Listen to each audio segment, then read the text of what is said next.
Clasificación A, apto para todo público.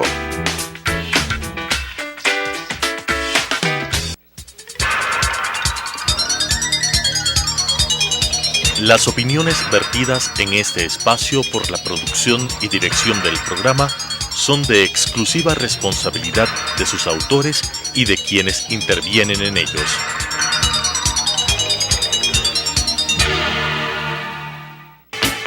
Sucesos presenta Enfoques, pensamiento libre y crítico.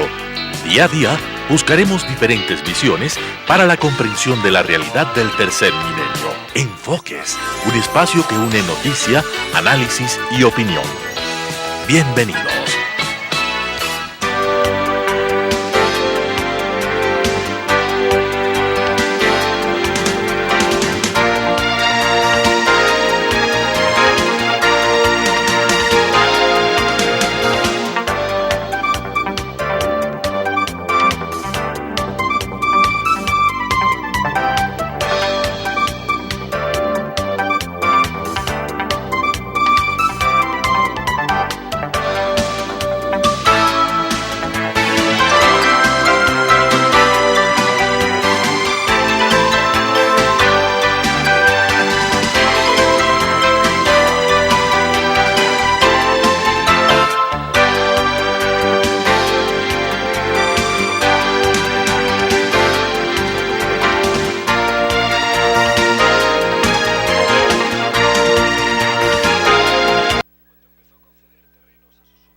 Gracias por estar con nosotros. Damos la bienvenida a Nathan Monash. Él es vicepresidente de Sostenibilidad de Negocios de Lundin Gold, una empresa minera canadiense que tiene un proyecto que genera enormes expectativas en el país, el proyecto aurífero de oro de Fruta del Norte.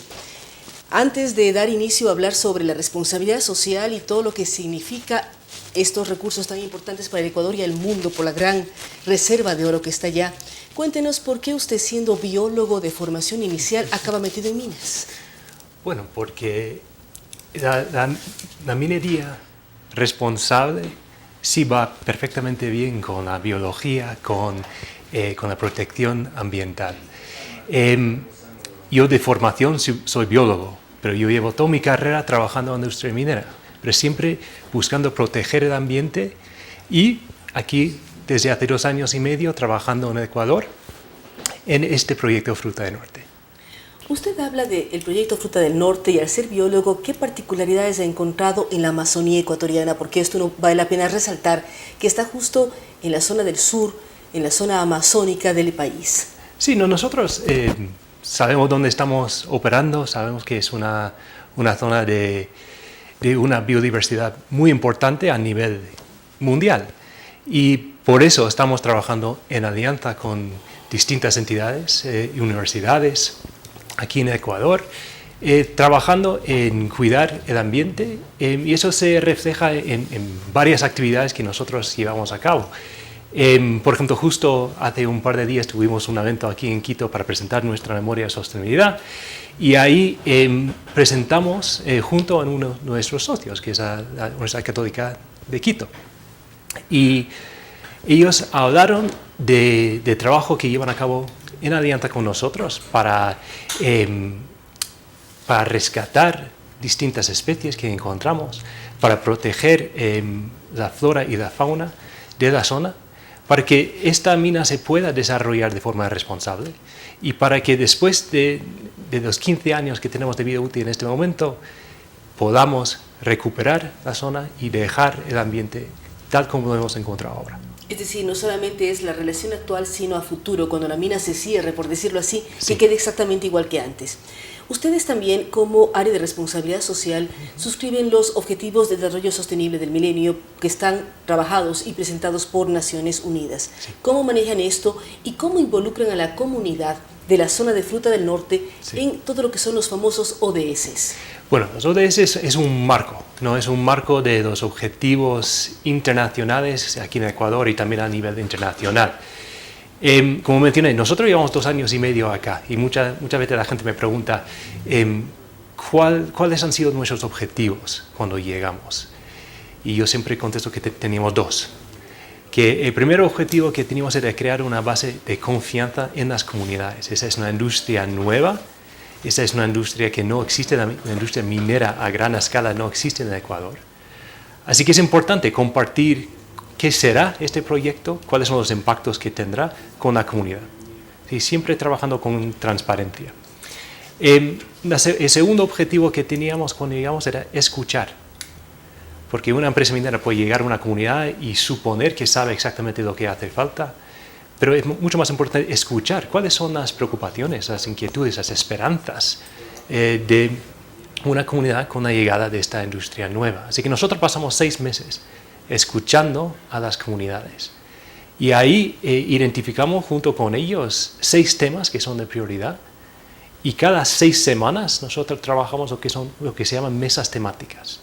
Es un espacio, esas mesas no son nuestras, son de todos los actores de la comunidad.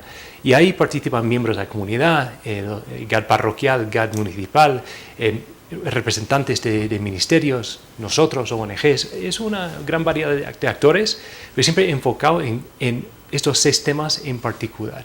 Y eso abordan los mismos temas que la comunidad ha destacado, que son sus prioridades. Estamos hablando de temas de empleabilidad, de contratación de bienes y servicios con empresas locales, de gestión ambiental, claro.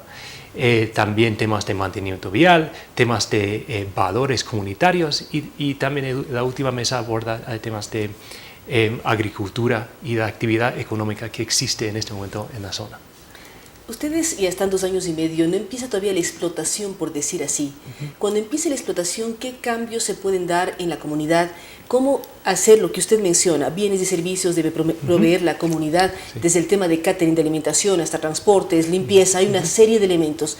¿Cómo están preparándose la comunidad conjuntamente con ustedes para cuando ya se tenga la explotación en marcha? En este momento se están todavía trabajando y no se explota todavía ni un gramo, ni una onza de oro. Todavía no. Estamos en una fase de construcción en este momento. Acabamos de entrar en esta fase que tendrá un periodo de casi 2 años y medio.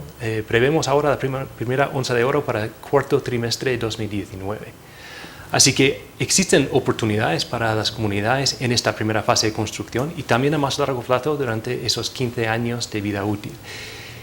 Nosotros siempre hemos llegado con un mensaje clave, que es que la minería a gran escala es una industria de mano de obra calificada.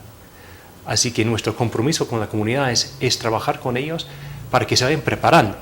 Por ejemplo, en este momento, en esta zona de Zamora de Chinchipe, el nivel educativo promedio no es muy alto.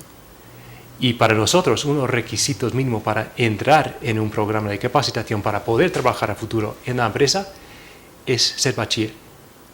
Así que para crear oportunidades en la comunidad, junto en alianza con una ONG que se llama Fe y Alegría, con el Ministerio de Educación, Ministerio de Minería, hemos creado un bachillerato extraordinario.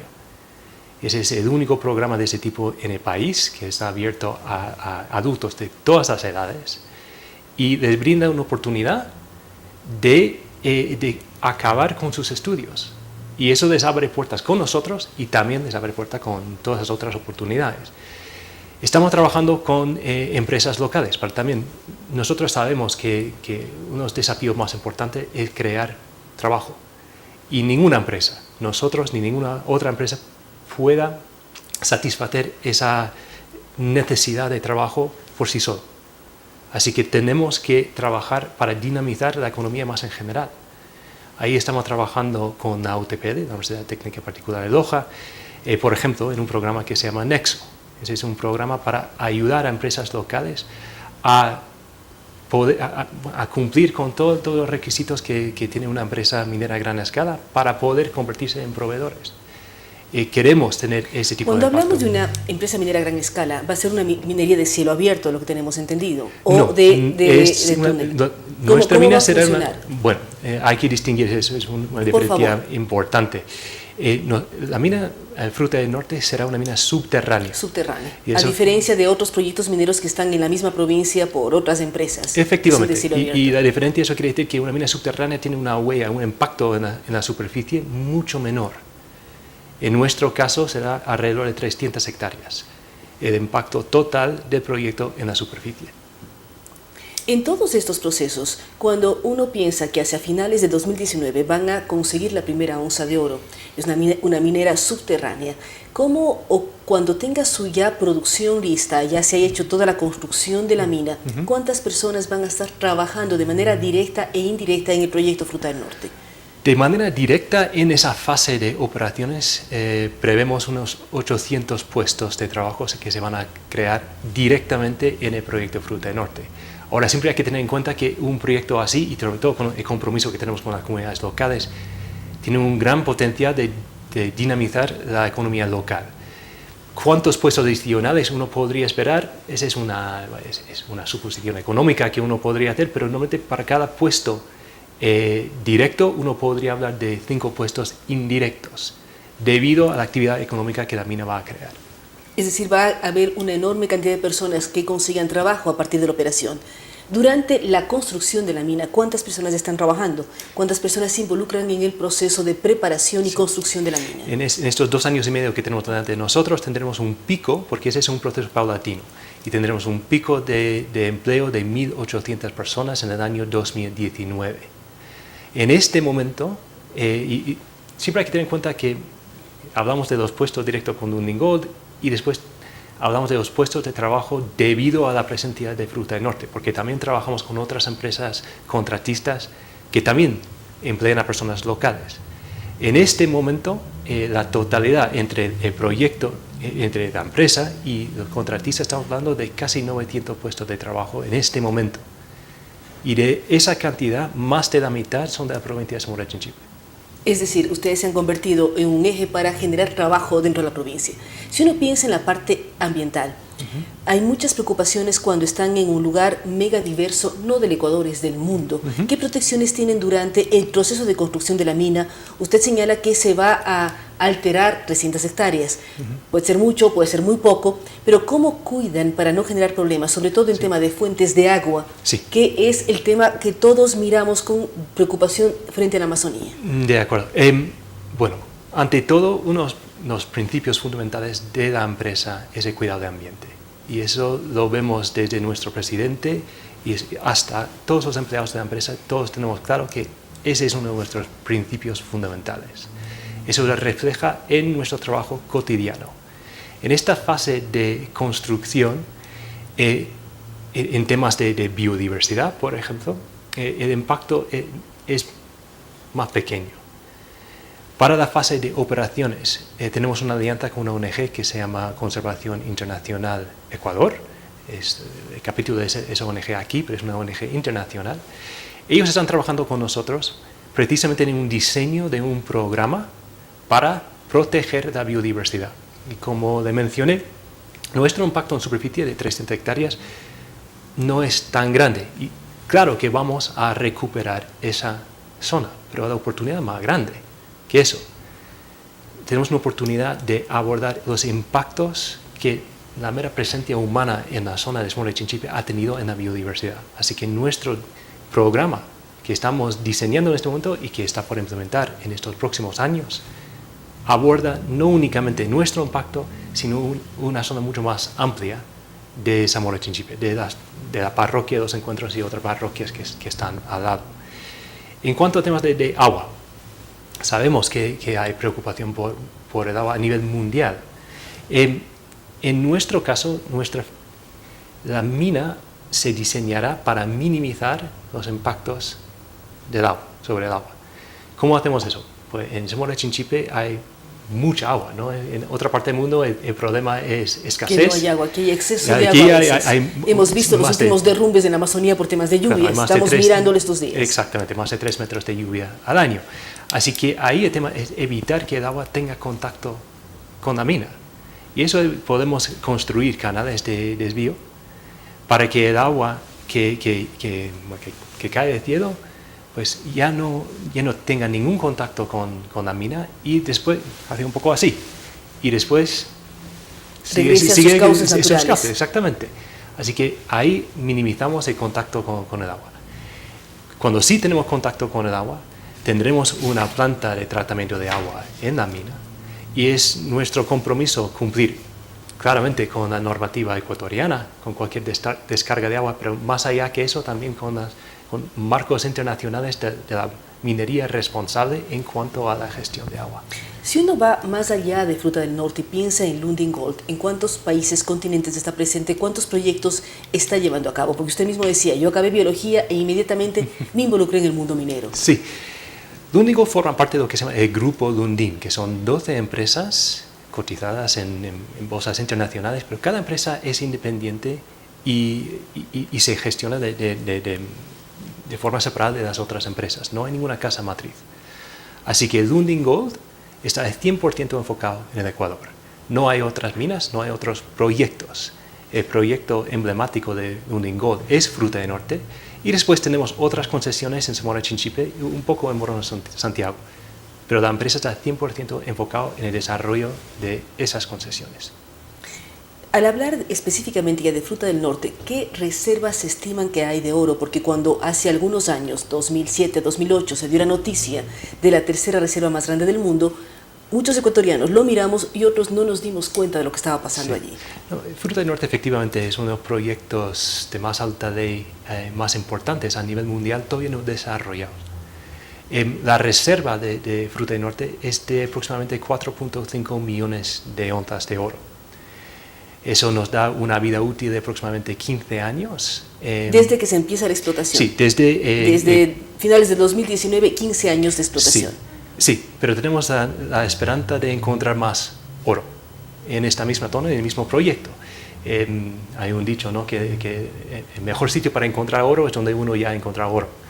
Así que seguiremos explorando, seguiremos buscando y ojalá esa vida útil de 15 años se alargue a más años que eso. Tenemos confianza de estar aquí más que esos 15 Esperemos años. que así sea. Muchísimas gracias. Gracias. ¿A quién lidera el área de responsabilidad social de Lundin Gold? Nathan Monash. Con él hemos hablado sobre la relación que tienen tanto con la comunidad, los cuidados ambientales. Ellos garantizan al país que luego de que la mina, su explotación termine, volverá a su estado natural la zona de explotación. Pero también nos habla de generación de empleo.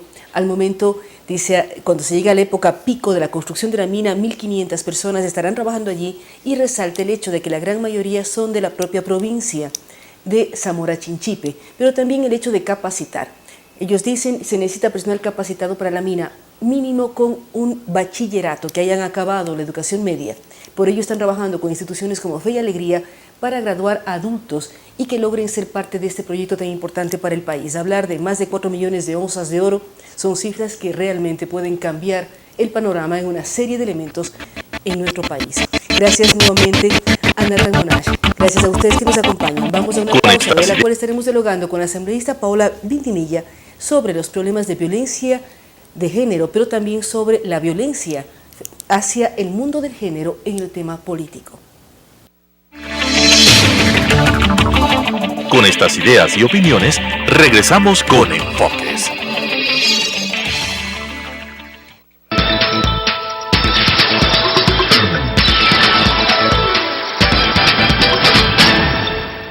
Quito TV es una revista noticiosa en donde sintetizamos diariamente la información local, nacional e internacional desarrollada y analizada por expertos.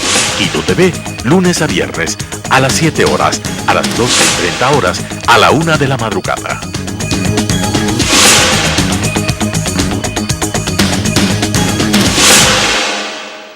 La historia está hecha de lo que unos quisieran olvidar y lo que otros no pueden olvidar. Es tarea del historiador averiguar el porqué de lo uno y de lo otro. Carlos Freile lo asume con grandes y pequeñas historias de la historia. Lunes y jueves, 17:30. Reprise, sábados y domingo a las 21 horas.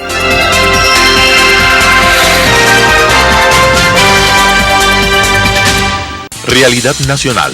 un espacio que analiza los aspectos coyunturales, políticos, económicos y sociales, transmitido para todo el país a través de la Asociación de Canales Comunitarios y Regionales del Ecuador, se crea Realidad Nacional, sábados 19:30, reprise domingos 19:30.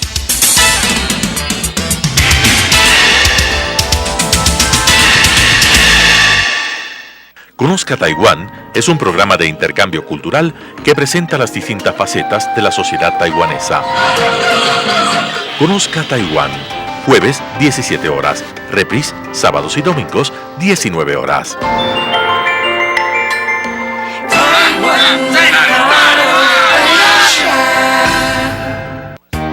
Preescolar, El Parque, un lugar excepcional para crecer.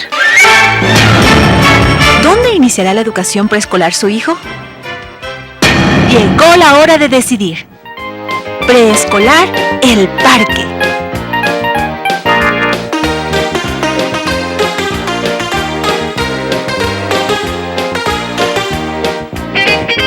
Estamos ubicados en la calle Vaquerizo Moreno, E750, entre Diego de Almagro y Reina Victoria, frente al Parque Gabriela Mistral.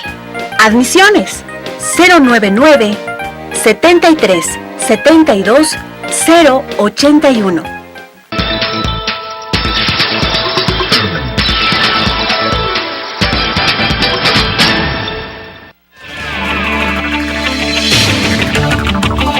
Con nuevas ideas y opiniones, estamos de vuelta con Enfoques.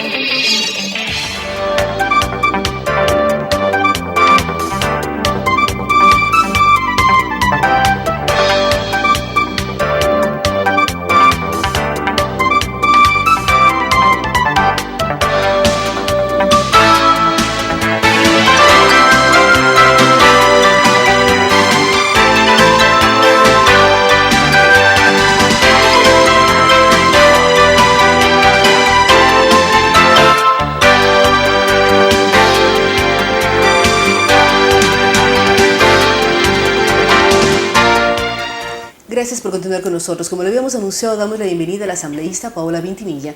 Con ella queremos hablar sobre un tema que de una u otra manera nos ha centrado y ha centrado la atención de muchos sectores en los últimos días. El tema de la violencia de género. Hemos vivido una serie de femicidios, nos angustia el hecho de que las cifras vayan creciendo. ¿Cómo analizarlo desde la Asamblea y además como una mujer en la Asamblea Nacional? Claudia, amigos televidentes, muy buenos días. Gracias por esta invitación. Siempre es bueno conversar contigo. ¿Cómo lo analizamos? Bueno, si desde los propios líderes que manejan este país, que deben ser el referente para muchas personas, agreden a la mujer constantemente, pues ¿qué podemos esperar de la sociedad, no? Muchas veces ellos se guían por estos famosos líderes, lo digo entre comillas porque no debería ser así, ¿no? Las personas que tenemos opinión y estamos frente a una cámara, ante un micrófono, en una radio, tenemos que cuidar muchísimo lo que se dice. Mucha gente usa de referencia eso para su actuar, para su forma de ser. Yo coincido totalmente en que las leyes obviamente son importantes, Claudia. Toda ley que promulgue ir en contra de la violencia contra la mujer es importante. Justamente ayer estábamos en un foro con la ONU donde estamos creando una ley orgánica de prevención, y eso es importantísimo, contra la violencia de la mujer. La prevención es la palabra clave para mí. Porque pueden haber todas las leyes del mundo, como efectivamente hay. Hay la ley que tipifica el femicidio. Y eso fue un avance en teoría, pero por más que esté tipificado, vemos que hay mayores casos. Pero muchos más casos. O de pronto antes no se visualizaban porque no estaba tipificada como tal. Tú hablas de prevención. ¿Cómo trabajar en capacitación de las propias mujeres? Porque no podemos dejar aunque sea que todos sabemos, nosotros somos las mamás de todos. Así ¿Cómo es. hacer para que las mujeres estemos capacitadas para ir erradicando el tema de violencia de género? Cuando yo iba a empezar la entrevista, pero hace unos días también lo mencionamos, histérica o histórica. Pero ¿cómo es posible que las mujeres nos traten de histéricas cuando generamos opinión o reclamamos temas que en justicia o con justicia tenemos derecho? No solamente es generar opinión, Claudia, es hacer nuestro trabajo. Nuestro trabajo es la fiscalización. La gente no se puede olvidar de eso. Que por 10 años no se haya fiscalizado al país no quiere decir que nuestro trabajo no sea la fiscalización. Entonces les coge de sorpresa que de pronto vengan 4 mujeres y más que no están incluidas en la lista porque el vicepresidente no las nombró, pero eso no quiere decir que no haya más mujeres luchadoras mujeres dentro de que la han Asamblea. estado en portadas de revistas, de pronto Diario Expreso sacó las 4 vestidas de blanco. Igual Vistazo. Es decir, una serie de elementos que muestran la fuerza que están teniendo las mujeres, aunque no sean mayoría en la Asamblea Nacional. Y por hacer nuestro trabajo, no nos olvidemos de eso. Para eso estamos ahí, para fiscalizar y para legislar, para hacer leyes como las que te estaba comentando. ¿Por qué hablo tanto de la prevención? Volviendo al tema de cómo, porque aquí todos jugamos un papel importante. Aquí no se trata solamente de leyes. Si tú ves los casos de femicidio que se dieron el año pasado, son 16 y ahora A medio año ya estamos superando. Quiere decir que vamos a duplicar esa cifra. Quiere decir entonces que todas las leyes que hemos puesto, tipificar el femicidio en este caso, no ha sido suficiente para evitar que esto pase. ¿Por qué? Porque todo radica en la educación, todo radica en las familias. Todos tenemos una corresponsabilidad en esto, los medios de comunicación, las empresas privadas, las empresas públicas. Todas tenemos que hacer de alguna manera que la gente, de los niños desde pequeños, como aprenden a caminar, aprendan también la igualdad de género. Las mujeres y los hombres somos un complemento, no somos ni más ni menos. Y tenemos derecho a las mismas oportunidades y posibilidades. Ahora, ¿cómo romper la idea de que no es gran conquista hablar de los os y las as? Con eso que hemos sacado. Para mí no es ninguna conquista. No es ninguna conquista, para mí no tiene absolutamente la nada que ver. lógica de somos que personas. somos personas, somos seres humanos, todos somos iguales ante la ley. Es. Pero ¿cómo ir rompiendo y decir la es que esas son las cosas que están mal. Es solamente identificar los y las asambleístas. ¿Por qué? Somos asambleístas, los asambleístas que están en esta sala. Y los varones eran asambleístas entonces. Por eso te digo, comenzando por ahí, eso es algo que no nos escucharás nunca hablar. Todas y todos, ecuatorianos y ecuatorianas, estamos haciendo una división cuando todos somos ecuatorianos. Todos somos personas, como tú lo bien decías. Así que bueno, estamos trabajando en esta ley orgánica, creo que es bueno. ¿Por qué? Porque en esta ley nosotros vamos a tratar de conseguir de parte del gobierno un presupuesto asignado para la violencia de género, para la prevención de la violencia de género. Empecemos a trabajar desde los colegios, empecemos a trabajar, los empresarios tienen que empezar a trabajar con su gente, dando charlas a todos sus obreros, a toda la gente que trabaja ahí. En los colegios se tiene que empezar a hablar desde que son pequeñitos, desde que tienen 9, 10 años. Mi hija, yo le contaba ayer al presidente de la ONU y le decía, mi hija ya ha sufrido de alguna manera una discriminación en ese sentido. Cuando los niños le hablan de una manera como empoderándose de ella. Victoria, ven a hacer esto. Victoria, ven acá, siéntate aquí. Cosas que uno dice, no puedo creer que esté pasando a los 10, 11 años. ¿No? Entonces se tiene que empezar a hablar desde ya, en los colegios, desde pequeños. Así como en algunos colegios, y debería ser en todos, se dan clases de educación sexual, que ahora no pasa, pero que debería volver a darse, igual se tiene que hablar de la igualdad de género. Importantísimo que los niños desde pequeños entiendan. Ahora, no podemos delegar todo a las autoridades, ni al legislativo en leyes, ni al Estado. La educación viene de casa, la educación viene de nosotros, de las madres. Nadie me va a quitar eso. Por ahí voy. Por ahí es donde tenemos que empezar. Nosotros somos los que formamos estos niños machistas o mujeres o niñas sumisas que agachan la cabeza y aceptan todo lo que el hombre dice. Somos las mamás. Somos desde nuestra casa que vamos formando a los niños. Pero estas mamás también necesitan, si no recibieron esa educación y ese empoderamiento como mujeres para hacer las cosas bien. Entonces, por eso están las charlas. Tienen que haber campañas en la televisión, en los medios, desde el Estado, campañas de concientización, campañas donde nos digan que las mujeres somos exactamente iguales. Yo digo que el gobierno habla mucho de esto y sí se han hecho cambios importantes, no podemos negarlos. A pesar de que en una constitución anterior ya existía, ya hablaba de la igualdad, por ejemplo, de la mujer en la política, sin embargo, no se llegó a aplicar hasta la constitución del 2008, realmente. Pero la del 98 habló del tema, pero hablaba del la tema, cuota de géneros, la cuota por género fue incrementándose desde el 98 y ahora tenemos ya el 50-50. En el 2008, por supuesto. Pero sin embargo, tengo aquí la participación de género en distintas entidades públicas en el 2016. Estamos hablando del año pasado, ¿no? En la Asamblea 43-56. Pero bueno, es elección popular y las listas pero sí fueron espérate, en igualdad. ahí viene lo mejor. Gabinete ministerial. en el gabinete ministerial, 34% de mujeres, 65% de hombres. Ahora también, ¿cómo romper la idea de que por la cuota, entre comillas, se ponga equilibrio cuando lo que debemos buscar es los mejores, no importa que sean hombres o mujeres? Por supuesto, pero es que hay mujeres muy valiosas que deberían obtener esos cargos, pero siempre está el machismo, porque tenemos que reconocer, nos guste o no nos guste, no solo en la política, sino en el país, seguimos siendo machistas. Recuerdo en la campaña con Cynthia Viteri, cuando estábamos, sobre todo en algunas provincias de la costa, me decían, vamos a votar por una mujer presidenta, usted está loca.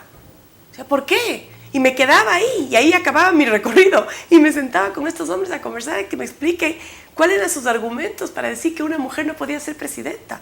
Aquí también te habla, por ejemplo, de alcaldías y prefecturas. En alcaldías solamente el 7%, contra un 92%, prefecturas el 8%, contra un 91%. Pero hay una o dos prefectas en las 24 provincias, Sí, es pero poquísimo. imagínate, Pero es nada. ¿y cómo lograr equiparar eso? En cambio, si mides viceprefectas, hay muchísimas mujeres viceprefectas, pero Bueno. cabezas no. ¿Por qué hay muchísimas? Porque saben que la mujer es una gran administradora, porque la mujer es menos corruptible, porque hay un montón de cosas que como somos un complemento del hombre, hay cosas que nosotros tal vez no tenemos y ellos tienen y viceversa, ¿no? ¿Cómo ir Entonces el rompiendo complemento esto es muy en bueno. el caso de la discriminación femenina en el tema político? ¿Cómo ir rompiendo esos temas? Haciéndonos respetar como lo estamos haciendo ahora. Yo te voy a decir, los primeros días, el primer pleno, el segundo pleno y diríamos que hasta el tercer pleno, me recibían muchos asambleístas como, reinita, les presento a la reina de reinas de la asamblea. Yo me levantaba y decía, ¿cómo está? Paola Vintimilla. ¿Cuál es su nombre? Freddy Pérez, me estoy inventando. Mucho gusto, Freddy, colega. Y me iba, me daba la vuelta y me sentaba. Hasta ahí llegó. Me tocó de repetir esto unas 10 veces. Nunca más el reinita dentro de la asamblea. Depende de nosotros. Depende de las mujeres, definitivamente, empoderarnos, nada de sumisas. Es que ahí viene el problema, estaban acostumbrados a mujeres sumisas dentro de la asamblea y de pronto llegaron 4, 5, 6, hasta 10, yo no sé cuántas, sabemos ahí, con una fuerza increíble, que tal vez no somos políticas de muchos años y tal vez eso es un plus adicional, donde no vamos a permitir que seamos calificadas, estereotipadas de ninguna manera. Hay una serie de elementos y yo siempre me pregunto, ¿por qué en Ecuador, cuando arrancamos de una cultura matriarcal como la Valdivia y tenemos una serie de mujeres a lo largo de la historia, las Manuelas, Dolores Cacuango, uno va revisando y hay mujeres siempre? ¿Por qué en un momento dado pasamos a ser sumisas si históricamente las mujeres ecuatorianas han sido luchadoras, guerreras y sobre todo han defendido la libertad de pensamiento y de decisión? Bueno, porque teníamos, en los últimos 10 años tuvimos 3 que estaban orgullosas de ser sumisas y como te digo, la responsabilidad que tiene uno como figura pública, como damos opinión en los medios, dicen, si ellas son sumisas, yo también, se supone. Hay poca preparación de la mujer. Yo creo que desde el colegio ya nos van encaminando a lo que tenemos que hacer y que es el hombre. Desde los cursos prematrimoniales, no me quiero meter en religión, pero mi asesor hace poco tuvo que ir a su curso prematrimonial. Me dice, Paola, salí molesto, porque el padre nos hablaba de que las mujeres tienen que estar en la casa, que las mujeres tienen que servir al hombre, que las mujeres tienen que agachar la cabeza y hacer lo que el jefe de la casa proponga y diga, que la mujer tiene que seguirlo hasta el fin del mundo. Yo digo, ¿está correcto eso para el siglo XXI? ¿En qué nos ayuda eso? Volvamos un poco a pensar lo importantes que somos las mujeres dentro de la sociedad. Vean esas mujeres que están ahora en la asamblea. Vean a mujeres como Rosalía Arteaga, que fue presidenta y que fue retirada por justamente el machismo. No le dejaron estar en la presidencia cuando a ella le correspondía. 5 días estuvo. ¿Por qué? Por el machismo. Porque vemos los otros antecedentes. Entonces, tenemos antes de que seguir Rosalía y luchando. después de Rosalía Tú me dices, ¿qué se hacer? siguió la sucesión porque eran varones. Porque era antes así, y después porque- con ella no Por supuesto, de permitieron. algo sirvió. Su sacrificio, digamos, de alguna manera sirvió de algo.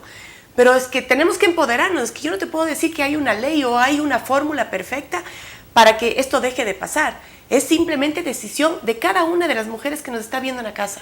El decir, voy a tomar las riendas de mi vida, voy a tomar las riendas de mi familia, voy a ser parte con mi esposo de un núcleo familiar que lleva a nuestros hijos a ser mejores personas, hijos varones y a nuestras hijas mujeres sobre todo.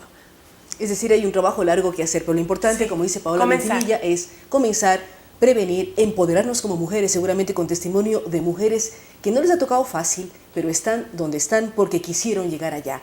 Y no por ello descuidaron sus familias, porque a veces se dice luz de fuera, oscuridad adentro. No, las mujeres somos capaces de muchas cosas, así es que vamos a seguir de cerca lo que está haciendo Paola Ventimilla y estas mujeres aguerridas de la Asamblea Nacional para empoderarnos como tales y buscar una sociedad equilibrada en donde hombres y mujeres tengamos las mismas oportunidades. Gracias a Paola Ventimilla, gracias por estar con nosotros. Vamos a una pausa, luego de la cual estaremos dialogando con el economista Jaime Carrera para hablar sobre la economía del país cuando hoy se anuncia el envío del presupuesto general del Estado del 2017 a la Asamblea y hay rumores que tal vez hay una cadena en la noche para informar sobre las cifras que tenemos como país. Gracias por estar con nosotros. Vamos a una pausa.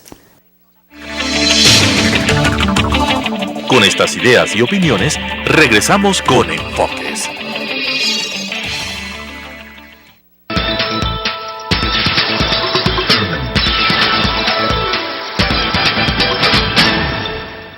Quito TV es una revista noticiosa en donde sintetizamos diariamente la información local, nacional e internacional, desarrollada y analizada por expertos. Quito TV, lunes a viernes, a las 7 horas, a las 12:30 horas, a la 1 de la madrugada.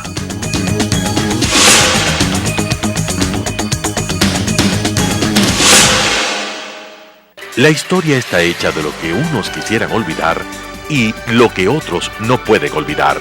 Es tarea del historiador averiguar el porqué de lo uno y de lo otro. Carlos Freile la asume con grandes y pequeñas historias de la historia. Lunes y jueves, 17:30. Reprise, sábados y domingo a las 21 horas.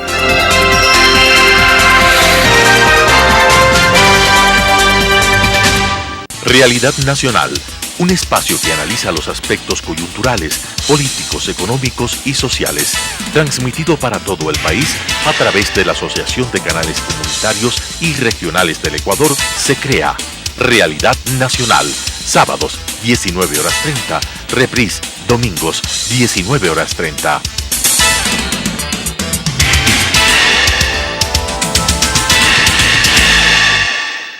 Conozca Taiwán es un programa de intercambio cultural que presenta las distintas facetas de la sociedad taiwanesa.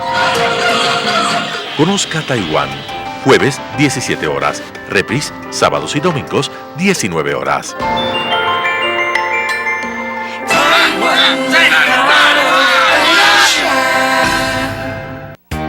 Preescolar, El Parque. Un lugar excepcional para crecer. ¿Dónde iniciará la educación preescolar su hijo? Llegó la hora de decidir. Preescolar, El Parque.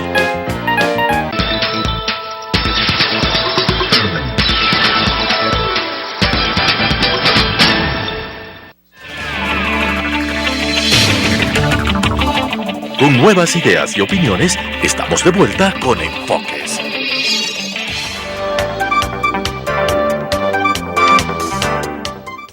Gracias por estar con nosotros. Damos la bienvenida al economista Jaime Carrera. Recordamos que él lidera el Observatorio de Política Fiscal. Jaime, hay mucha preocupación en todos los sectores e interés sobre el presupuesto que ofreció el presidente Lenín Moreno enviar a la Asamblea precisamente el día de hoy, 28 de julio. ¿Qué expectativas hay al respecto? Es un presupuesto, ayer nos decía Mauricio Pozo, que ya llevamos 7 meses, nos quedan 5 meses para finalizar el año, pero es interesante por que esperamos que las cifras se transparenten. ¿Cómo lo mira usted desde el Observatorio de Política Fiscal? Buen día, Claudia, gracias por la invitación. Bueno, el presupuesto es un instrumento muy importante en la definición de políticas económicas de un gobierno. Y no solo un gobierno, es para el país, ¿no? Ahora, claro, ese presupuesto ya tiene ejecutado prácticamente 7 meses. Y hasta que se apruebe en la Asamblea, prácticamente el año ya está concluido. Ahora bien, lo importante de ese presupuesto va a ser cómo va a traducir, al menos en parte, ciertos lineamientos en cuanto a la política fiscal y económica del gobierno. Y hay asuntos ya de base en el manejo fiscal. En este año las expectativas de déficit de presupuesto son de alrededor de 8.000 millones de dólares, 8% del PIB. Tomando en referencia el presupuesto del 2016. Del 2016. En 2016, ¿con qué presupuesto arrancamos? Pero luego de los recortes que hizo el gobierno del expresidente, ¿hacia dónde se centró el presupuesto? El año anterior el déficit fue alrededor de los mismos 8.000 millones de dólares. Se prorrogó el presupuesto. En los 6 primeros meses de este año, el déficit es más de 3.000 millones de dólares, ¿ya? Y las deudas de este año, en los 6 primeros meses, bordean también los 6.000 millones de dólares. Entonces, la política ha sido la misma en este gobierno. Una pregunta, ¿no?, que puede parecerle torpe, yo no soy Sí. economista. Si el presupuesto tiene un desfase de 6.000 millones de dólares y ya nos endeudamos en 6.000 millones de dólares en los primeros 6 meses del año, ¿quiere decir que ya nos quedamos sin déficit? Claro, no es que no estamos sin déficit, sino que Porque si me faltaban 6 y estamos conseguí 6, financiando el ¿qué hago? déficit. Entonces, ese es y es buena su pregunta, porque ese es un error de concepto en el país, ¿no? A ver, si una persona gana $1.000 al mes, ¿no?, y gasta 1.500, le faltan 500. Y si toma la tarjeta de crédito y cada mes viene financiando los Al fin 500 del año dólares, va a deber al fin de 6.000 año va a dólares. venir $6.000, ¿sí? Pero no es que está solucionando su problema, está endeudándose en $6.000 para cubrir sus gastos. Entonces no es que no es que ha dejado de tener un problema, se ha creado un problema porque tiene una deuda acumulada. Entonces, uno de los errores de concepción de los gobiernos, y más de este gobierno, ha sido tratar de financiar a como dé lugar el déficit y no reducir el déficit. Porque en una familia que tiene $1.000 de ingresos mensuales y gasta 1.500, ese ritmo no puede seguir durante toda la vida. Entonces la familia tiene que corregir, tiene que ajustar sus gastos a los $1.000 y no endeudarse cada mes $500. Lo mismo pasa con el gobierno. Bueno, entonces en un país que quiere desarrollarse, Claudia, no puede jamás tratar de financiar déficits de esa magnitud. Ningún país en el mundo, ninguno, que se ha desarrollado con déficits elevados como los tiene el Ecuador. Los países tienden a equilibrar sus cuentas públicas o a generar superávit, que es lo correcto. Ahora bien, el Ecuador tiene un gasto elevado y los ingresos no le alcanzan, ¿no? Para solucionar el déficit no hay muchos secretos. O baja drásticamente el gasto o sube los ingresos, o combina las dos cosas para ir progresivamente reduciendo el déficit público. Esa es una actitud racional del manejo de una economía. Ahora bien, ¿en qué medida el gobierno está dispuesto a reducir el gasto público? Que además tiene la obligación de hacerlo. Pero claro, eso entraña una estricta rigidez en el manejo fiscal y medidas severas de política fiscal y económica, ¿no? Entonces, por ejemplo, en el nivel de gasto que tiene, hay como 9.000 millones de dólares en pago de salarios. Hay que reducir la masa salarial. Pero reduzco la masa salarial, ¿cómo? ¿Disminuyo sueldos No, o mando gente al desempleo? Sueldos no se pueden reducir. No se pueden reducir, Pero necesariamente va a haber que mandar gente al desempleo, no firmar contratos, hay una serie de contratos ocasionales. Mira, Claudia, la masa salarial este rato representa el 10% del PIB, ¿no?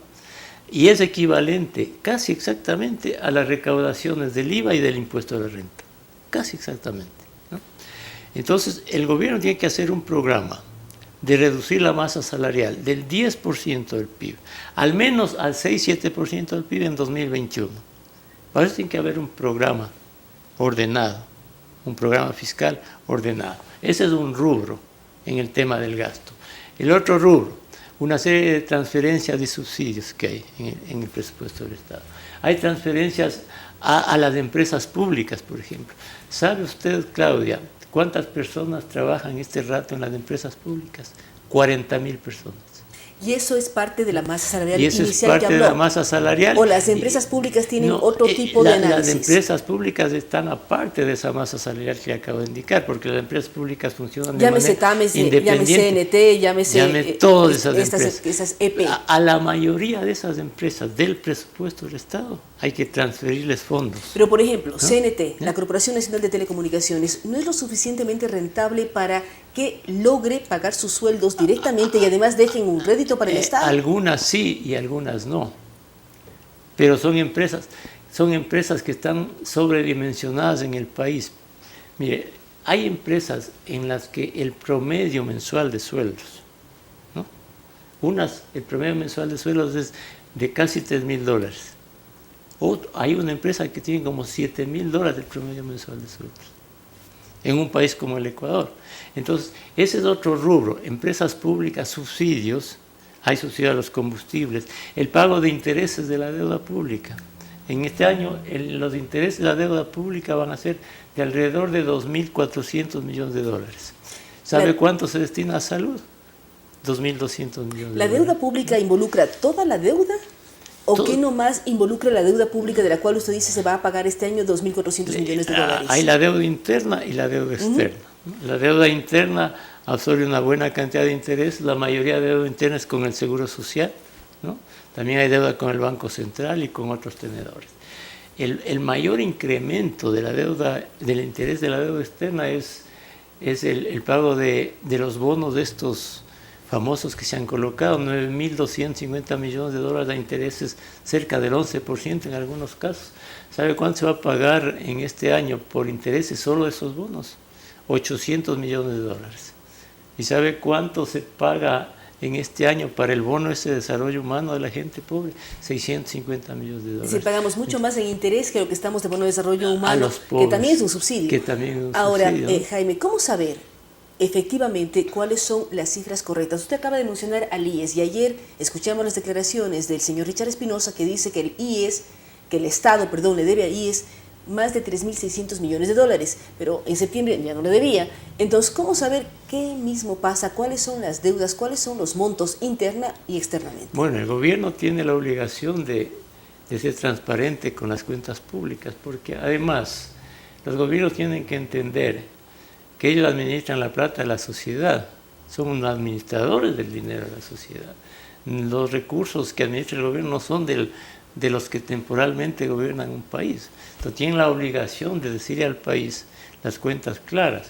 Y yo creo que en la presentación de ese presupuesto un paso importante debe ser no presentar el presupuesto tradicional que no dice nada, ¿no? Que además no se observa. ¿Por qué usted dice que el presupuesto tradicional no dice nada? No dice nada porque si usted toma el presupuesto del Estado, y seguramente lo habrá tomado, ha visto las cifras, ¿qué le dice? Un montón de números de allí que nadie entiende, ¿no es cierto? Y que no están justificados. Pero, por ejemplo, ¿qué debería presentar el gobierno en este día que supuestamente va a presentar? No las cosas mal dichas, incluso los malos cálculos que se han hecho siempre, sino anexar en el presupuesto del Estado, en el caso de la deuda, cuáles son los tenedores de la deuda, cuál mismo es el monto de la deuda del Estado. Entonces, ¿a quién debo y en qué condiciones? Es lógico, en la deuda interna, a ver, si la deuda interna es de tanto, de 15.000 millones, ¿a quién nomás debe el Estado? Al Seguro Social, al Banco Central, ¿a quién más? Un detalle completo de eso para que el país sepa. En la deuda externa, ¿no es cierto? ¿Cuáles son los tenedores de la deuda externa? ¿A quiénes hay que pagar los intereses de la deuda externa? ¿Cuál es el monto real de las amortizaciones? No solo de ahora, sino de los próximos 4 años. Luego, en el sector petrolero, ¿cuánto del presupuesto del Estado se va a destinar para amortizar las ventas anticipadas de petróleo? ¿Alguien sabe, Claudia? Pero en esto de ventas anticipadas de petróleo, ¿no entran también en la deuda? ¿Dónde se ubica eso? Es que el gobierno, Claudia, en sus cifras arbitrariamente dichas en el país, dice que solo la deuda interna, hay la deuda interna y la deuda externa, ¿no? Y que para el cálculo del peso de la deuda pública solo se considera la externa, en primer término. Entonces no incorpora dentro de la deuda todo lo que es deuda, que está fuera del cálculo de la deuda del gobierno. Las preventas petroleras, las ventas anticipadas de petróleo. Las ventas anticipadas de petróleo son créditos, Claudia, son créditos pagados con petróleo, sobre los que se paga intereses. Si yo produzco 500.000 diario de barriles de petróleo y de eso los 400.000 se van a pagar deuda, quiere decir que ya no los tengo. Exacto. No puedo contarlos dentro del presupuesto. ¿O ya están prevendidos? Exactamente, Claudia, y ese es un problema de la tesorería, porque la tesorería pública dice, ustedes prevendieron petróleo, ¿no es cierto? Y yo recibí el dinero, ¿ya? Y en el futuro, de total de exportaciones de petróleo, parte se va a pagar la deuda. Entonces, como caja, como tesorero, ya no recibe ese dinero. Entonces, cuando se presenta el presupuesto del Estado, se tiene que decir, señores, del stock de las preventas petroleras y tanto de la caja pública voy a destinar para pagar esas preventas petroleras y no me entra dinero al Estado. Tiene que decir el presupuesto cuántos certificados de tesorería hay, CETES que se llaman, cuál es el monto, porque el tesorero cada mes tiene que estar renovando esos certificados. Tiene que decir el presupuesto del Estado cuánto mismo de dinero hay que dar de la caja pública a Petroecuador para que importe derivados, porque falta dinero para importar derivados, porque la plata del petróleo no alcanza y no entra dinero al presupuesto. Es decir, hay una cantidad de cosas que hay que transparentar con la caja pública. Hay que anexar los vencimientos de deuda pública, los contratos, una serie de cosas. Entonces, la política fiscal en el país tiene que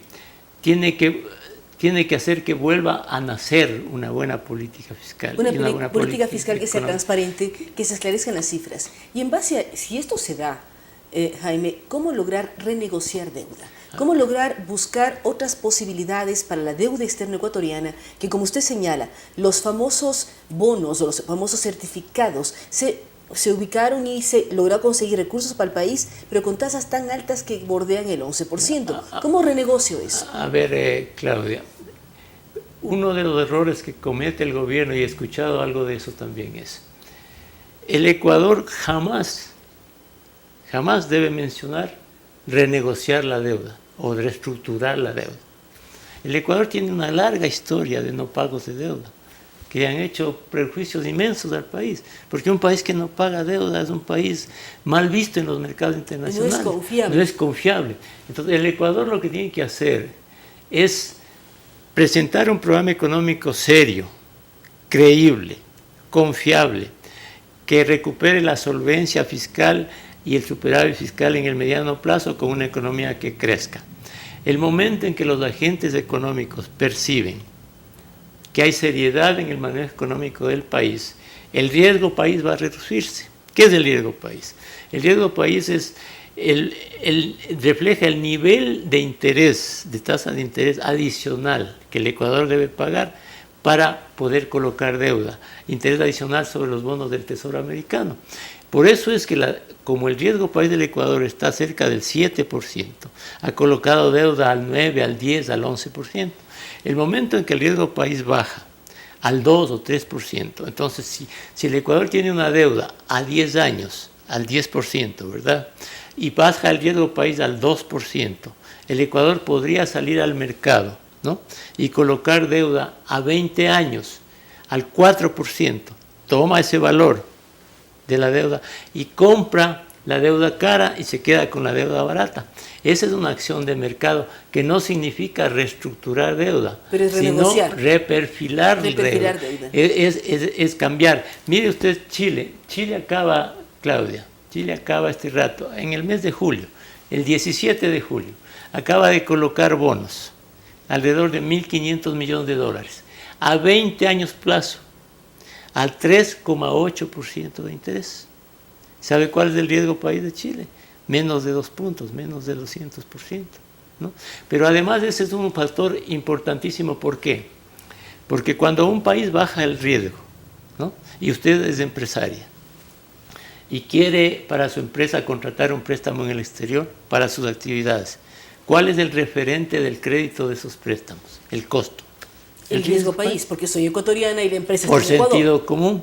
Entonces, si usted tiene un riesgo país alto, se limite el acceso al mercado de financiamiento de las empresas.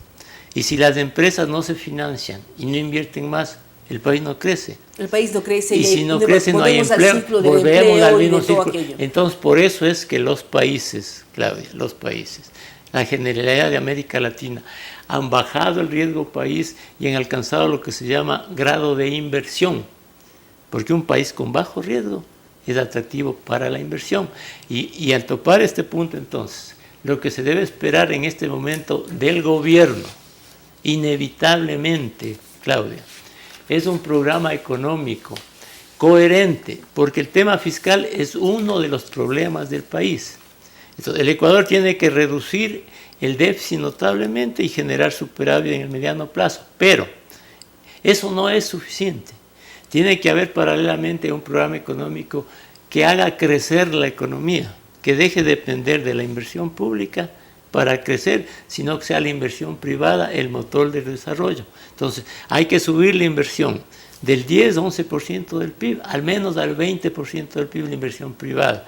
Ese es otro tema que necesita un entorno interesante. Entorno interesante que sobre todo es confianza, como decíamos antes. Y ese es el otro tema. El otro fundamental es que el Ecuador es un país dolarizado, ¿no? Y para crecer inevitablemente en el futuro tiene que fomentar las exportaciones no petroleras, porque de ahí vienen los dólares.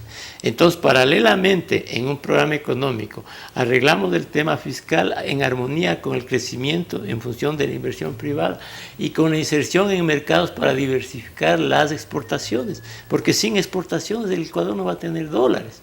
Y al mismo tiempo hay que generar condiciones para que venga la inversión extranjera directa, porque de allí también vienen dólares. ¿Quién puede invertir en el país, Claudia, en este momento? En el Ecuador.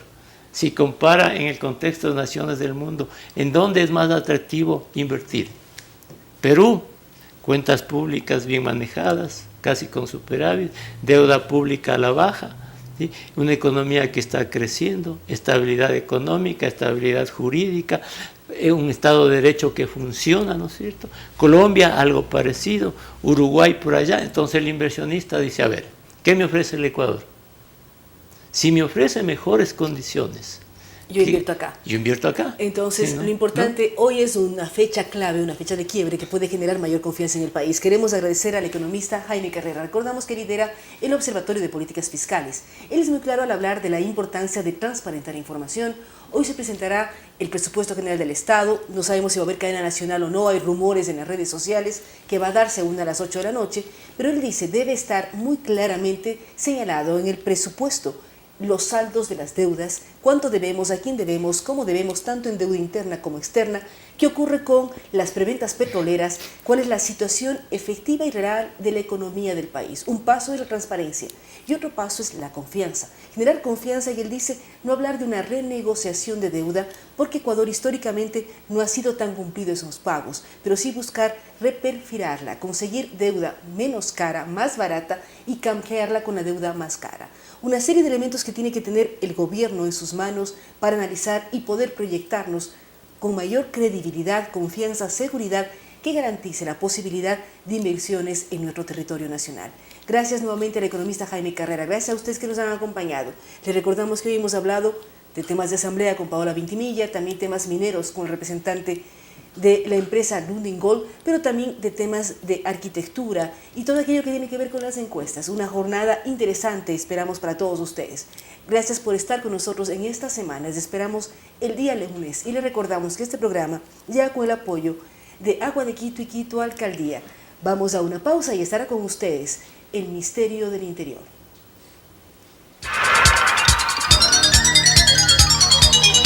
Las opiniones vertidas en este espacio por la producción y dirección del programa son de exclusiva responsabilidad de sus autores y de quienes intervienen en ellos.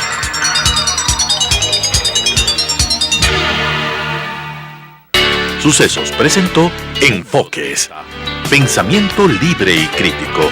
Día a día buscaremos diferentes visiones para la comprensión de la realidad del tercer milenio. Enfoques, un espacio que une noticia, análisis y opinión. Hasta la próxima.